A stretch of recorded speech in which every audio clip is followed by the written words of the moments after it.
आज का टॉपिक है न्यूटन लॉ ऑफ ग्रेविटेशन। ठीक है, मान लो आपके पास एक बॉडी है m1, एक दूसरी बॉडी है m2। ठीक है, उनके बीच में डिस्टेंस है r। ठीक है, तो ये न्यूटन लॉ ग्रेविटेशन कहता है कि ये दोनों बॉडी एक दूसरे को अट्रैक्ट करेंगे इस फोर्स से। वो फोर्स का क्या होगा, ये डायरेक्टली प्रोपोर्शनल होगी इनके मासेस के। m1 m force is directly proportional to masses m2, और ये यूनिवर्सली प्रोपोर्शनल होगा the square of distance between them. हमने जिसको r माना है, तो हम इस सब को इकट्ठा करेंगे तो क्या होगा, f is directly proportional m1 m2 divide by r square. जब ये प्रोपोर्शनलिटी को हम हटाते हैं तो क्या बनेगा, जी कांस्टेंट ऑफ प्रोपोर्शनलिटी का जी m1 m2 divide by r square. ये प्रोपोर्शनल का आपको पता है, एक्चुअली प्रोपोर्शनल का मतलब होता है कि जितना जितना f बढ़ेगा उतना ये चीज़ बढ़ेगी, लेकिन ये इसके इक्वल नहीं होगी। मान लो कि f की वैल्यू अगर 100 है तो इसकी वैल्यू मान लो 40 है।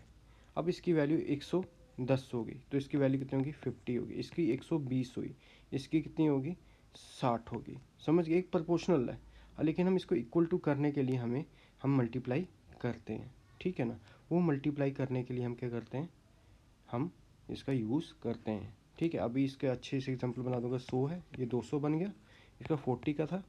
ठीक है, 40 का दोनों मान लो, इसका मान लो 80 मान लो। इसकी वैल्यू 80 थी, इसकी 40 थी, इसकी 80 होगी, इसकी कितनी होगी, 160 होगी। तो इसकी अगर 200 इसका मान लिया, ठीक है, फिर इसके बाद कितना हो गया, 80 का अगर डबल हो जाता है कितना, 160 हो जाता है। ठीक है, ये कितना हो गया, 320 हो गया। यानी कि इस यह तो प्रोपोर्शनल था। अब इस प्रोपोर्शन को हटाने के लिए हमने क्या, किससे मल्टीप्लाई कर दिया, इंटू 2। इसको हटाने के लिए 2। ये प्रोपोर्शनलिटी जो हटा के जो कांस्टेंट था ये सबके लिए बराबर रहता है, यानी यहाँ पे कांस्टेंट प्रोपोर्शनलिटी क्या हो गया, 2। यहाँ पे क्या है, जी। अब जी की भी कुछ वैल्यू होगी, देखो जी की वैल्यू क्या है, 6.674 into 10⁻11 Newton metre square kg-2, इसका यूनिट है। ठीक है, अब अगला टॉपिक चलता हूँ मैं। अगला टॉपिक है relation between capital G and small G. Small G क्या है, small G is the acceleration due to gravity. जो ग्रेविटी की वजह से एक्सेलरेशन आता है ना, वो है स्मॉल जी। ठीक है, अब देखो हमने ये पढ़ा था, फोर्स जो ग्रेविटी की वजह से लगता है वो है m इंटू जी, और यहाँ पे हमने फोर्स पढ़ा क्या है, g into m1 m2 divide by R square. ठीक है, अब यहाँ पे हमने ये जो m1 है वो है अर्थ की मास, जो m2 है वो किसका, ऑब्जेक्ट का मास हो गया। यहाँ पे m2 लिख दो, ये m2 है डिवाइड बाई आर का स्क्वायर। ठीक है, अब देखो हमने ये भी फोर्स और ये भी फोर्स इक्वल होंगी, हमने इक्वेट कर लेंगे। इक्वेशन 1 ये कर देंगे इक्वेशन 2, इक्वेटिंग इक्वेशन 1 एंड 2 क्या होगा,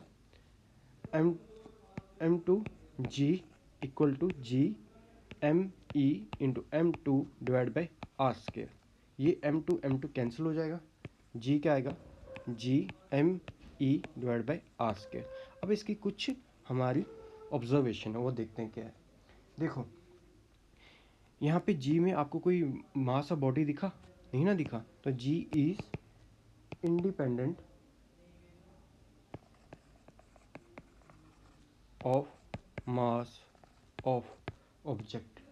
ठीक है, यानी कि ये मास किस पे, जी का जो मास है वो ऑब्जेक्ट की मास पे डिपेंड नहीं करता, जी की वैल्यू। इसका क्या मतलब है, अगर आप एक रुई भी फेंकोगे ना, एक 10 किलो का वजन में फेंको, दोनों जो क्या होगा, ज़मीन में एक टाइम में पहुँचे। आप कहोगे यार अभी तो हमने देखा ही नहीं, हाँ ये ऐसा तो होता ही नहीं है भाई। बीच में क्या है, हमने कंडीशन अप्लाई की थी, इन दोनों के बीच में कुछ भी नहीं आना चाहिए।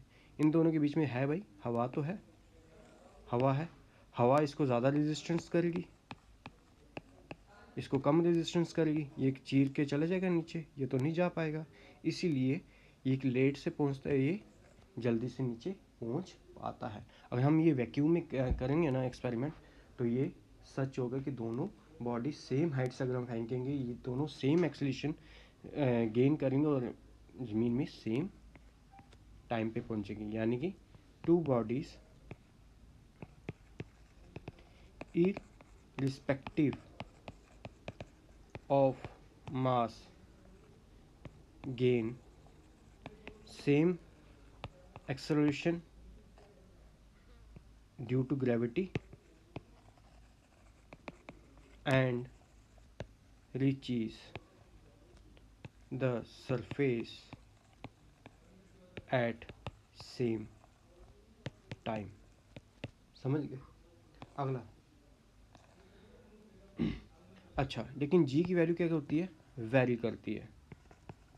अब जी की वैल्यू कहाँ है ज़्यादा? अब बताओ, ज़्यादा डिस्टेंस होगा जी का तो वैल्यू कम होगी, ठीक है। इसकी मिनिमम कहाँ होगी? इक्वेटर में, क्योंकि ज़्यादा इक्वेटर ऐसे, अर्थ हमारा पूरा गोल नहीं है, थोड़ा सा ऐसे है, चिपटा सा है, ठीक है ना। तो यहाँ पे इक्वेटर में डिस्टेंस ज़्यादा, तो यहाँ पे मिनिमम होगी, ठीक है। मैक्सिमम कहाँ होगी वैल्यू? मैक्सिमम होगी पोल पे, समझ गए आप? तो ये जी की वैल्यू वेरी करती है। और जी की वैल्यू अगर आप ऊपर जाओगे, अर्थ है, अर्थ के काफ़ी ऊपर जाओगे, ये नहीं 2-3 किलोमीटर नहीं, काफ़ी ऊपर जाओगे, यानी आप स्पेस में चलोगे तो जी की वैल्यू घट जाती है, कम होती है, ठीक है ना। अगर जी के आप अर्थ के अंदर भी जाओगे तो जी की वैल्यू भी क्या होगी? वेरी करेगी, ठीक है, घटेगी। तो ये था आज का लेक्चर। होप करता हूँ आपको अच्छा लगे। प्लीज़ सब्सक्राइब कर दो, अगर आपने लास्ट तक सुन लिया ना तो इसका मतलब मेरा लेक्चर आपको अच्छा लग रहा है।